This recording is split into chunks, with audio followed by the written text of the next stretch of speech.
अब बेटे एक्सरसाइज 4.1 में दूसरे क्वेश्चन का लास्ट पार्ट है कि एक रेलगाड़ी 480 किलोमीटर की दूरी समान चाल से तय करती है।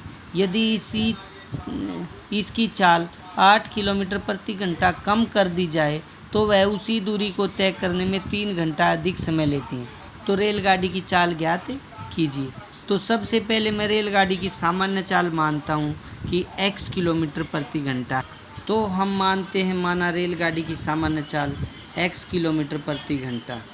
तो बेटे अगर सामान्य चाल x किलोमीटर प्रति घंटा है तो सामान्य चाल से 480 किलोमीटर की दूरी तय करने में कितना समय रेलगाड़ी लेगी, क्योंकि समय बराबर होता है दूरी बटे में चाल।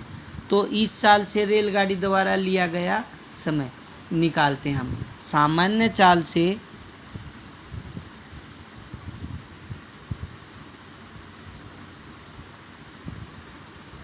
480 किलोमीटर की दूरी तय कर।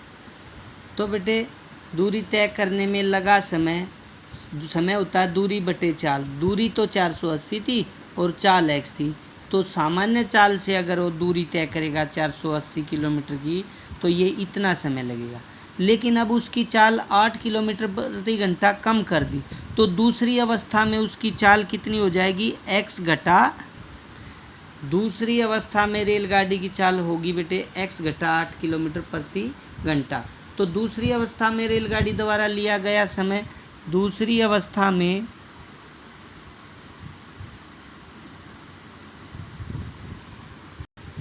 तो बेटे दूसरी अवस्था में रेलगाड़ी द्वारा लिया गया समय हो जाएगा, दूरी तो वही है 480, चाल x घटा 8 किलोमीटर प्रति घंटा।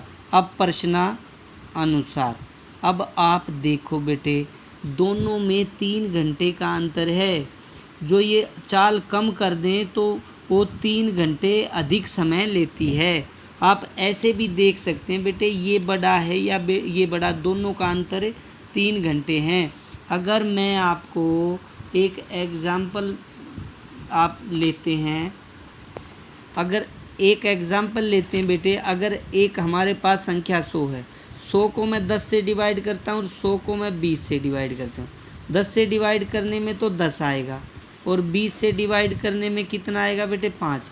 तो जिस संख्या को अगर मैं बड़ी संख्या से डिवाइड करूँगा तो कम आता है, छोटी संख्या से डिवाइड करूँगा तो ज़्यादा आता है। अब यहाँ पर सेम ऐसे ही आप देखो, अगर मैं x और x घटा 1, x घटा 8 जो है कम है और x अधिक है। अगर मैं बड़ी से डिवाइड करूँगा तो कम आएगा और कम से डिवाइड करेंगे तो अधिक। तो ये संख्या ये समय ज़्यादा है और ये कम है, तो अंतर 3 घंटे का था। तो प्रश्नानुसार में हम ऐसे समझ के भी लिख सकते हैं 480 बटे x घटा 8 में से 480 बटे x घटाते हैं तो 3 का अंतर है। आप चेक करो कि दोनों में से कौन सी संख्या बड़ी है। और अभी मैंने बताया है जिस संख्या को हम छोटी से डिवाइड करेंगे तो अधिक आएगा और बड़ी से डिवाइड करेंगे तो कम आएगा। अब इनको सोल्व करके 480 में कॉमन ले लेता हूँ, सोल्व करते हैं। 1 बटे एक्स घटा 8, 1 बटे एक्स और उधर 3। अब इसका लघुत्तम लेते हैं बेटे, x घटा 8 को x से गुणा, ये इधर x से मल्टीप्लाई, ये इधर 1 से मल्टीप्लाई होके x घटा 8 उधर 3। अब ब्रैकेट खोलते हैं 480, यहाँ पर x माइनस एक्स प्लस का 8, यहाँ पर x स्क्वायर माइनस 8x, उधर है ये 3। तो ये 3 से डिवाइड भी कर देते हैं, चलो ऐसे हो जाएगा। अब x से x कैंसिल, 480 गुणा में 8 हो जाएगा ऊपर और ये उधर आ जाएगा 3 गुणा में हो जाएगा x की 2 माइनस 8x। अब ये 3 से इधर नीचे भी ले आते हैं बेटे, 480 गुणा 8 बटे में 3, उधर x स्क्वायर माइनस 8x, 3 एकम 3, 3 6 18 0 160।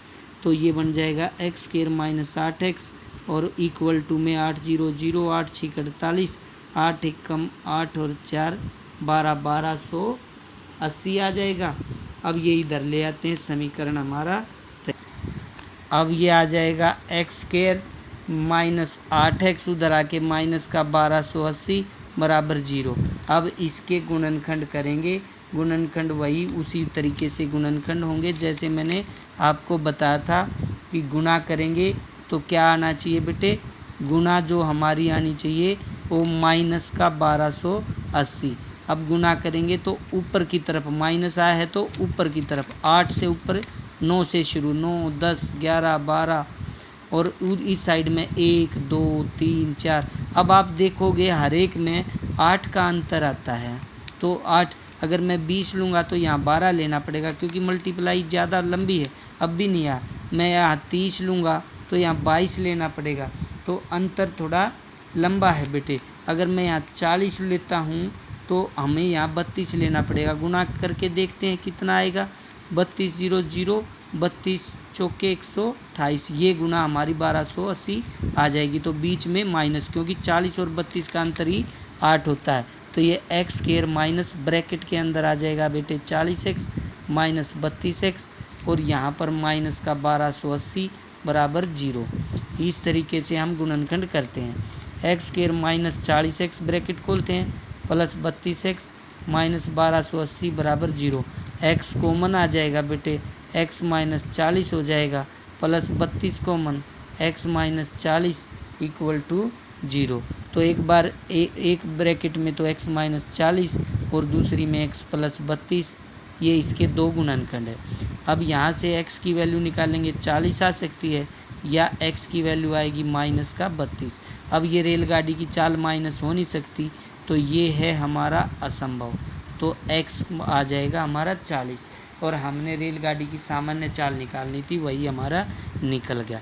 अतः रेलगाड़ी की सामान्य चाल, रेलगाड़ी की सामान्य चाल जो x मानी थी वो आई है हमारी 40 किलोमीटर प्रति घंटा। ये हमारा आंसर है। इस प्रकार हम सोल्व करते हैं।